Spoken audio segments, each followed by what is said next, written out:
Hey guys, Sergeant P here with Bullpup Forum. We're at the Kel-Tec booth with Andrew, one of our best techs, the guy to send your KSG or RFB to. I guess more the RFB, right? Both. Both. He does it all. All of them. Does it all.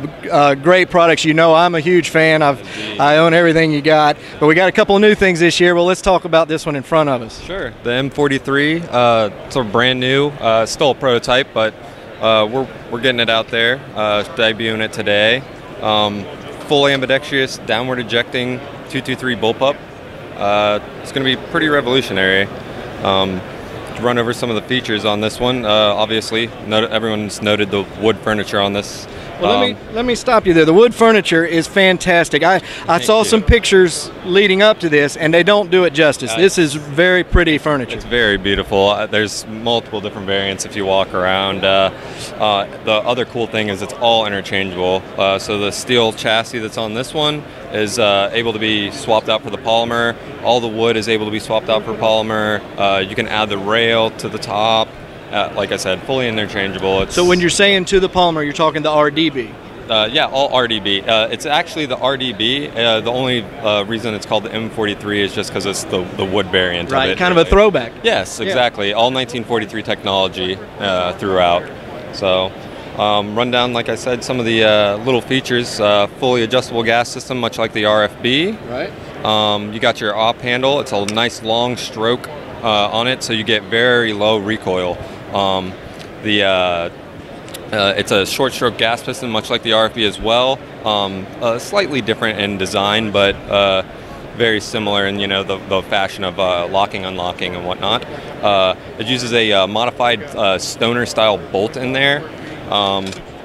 So you got that inside there. I'd take it apart for you, but this one's a little bit funky. Oh, that's quite all right. So it ejects out the bottom here. That's the biggest feature. Well, let's pause there. So the change from the RFB with the forward ejecting, which is the F, now we're talking about behind the bolt. So it's literally dumping at its rearward point. Yes, exactly. So it pulls the round past the magazine. The hammer is actually shaped kind of oddly, so that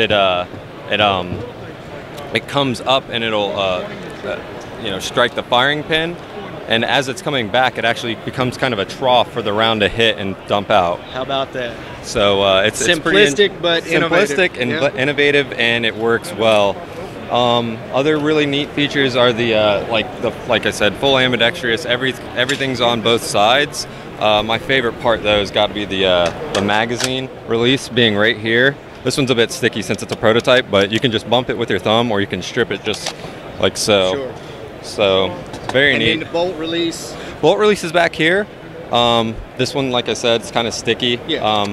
But it's also really neat because you can manually lock it, which is one thing people were kind of complaining about with the RFB, having to reach back here all the time. Tough to do with 3 hands. Exactly.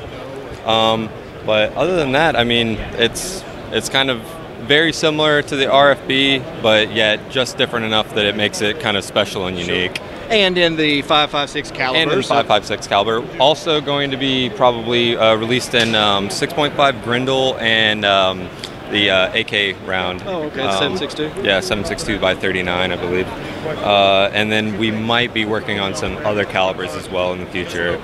Possibly 9mm, maybe 300 blackouts, and 6.8 SPC.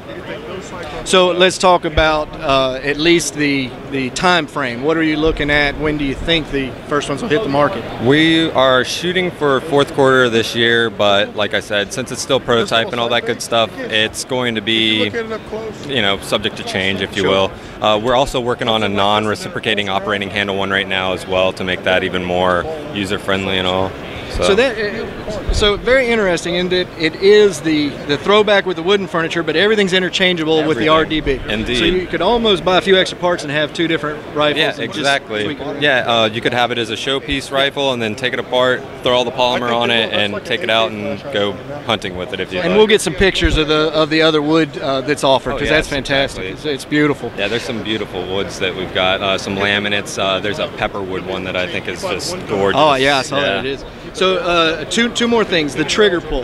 The RFB, X, and KSG for that matter, excellent trigger pulls. Yes. How do we do in this one? Even better. Now, instead of it being like the RFB where all of your trigger components are like built into the grip, it's now its own little trigger pack that's inside the grip housing right here. So one idea is that you'll be able to swap packs out with different sears, and so either more or less adjust it, full auto, adjustable, right. all that good stuff. Also, aluminum trigger, one of our first that we're offering. So you got a nice crisp, easy break, and just like all the rest of our bullpup triggers, it's probably one of the best on the market. Well, great. That's fantastic. Y'all are known for that from both the rifle and the shotgun. Yeah, it's all because the sear is located up in the actual trigger area instead of in the back where most other bullpups are.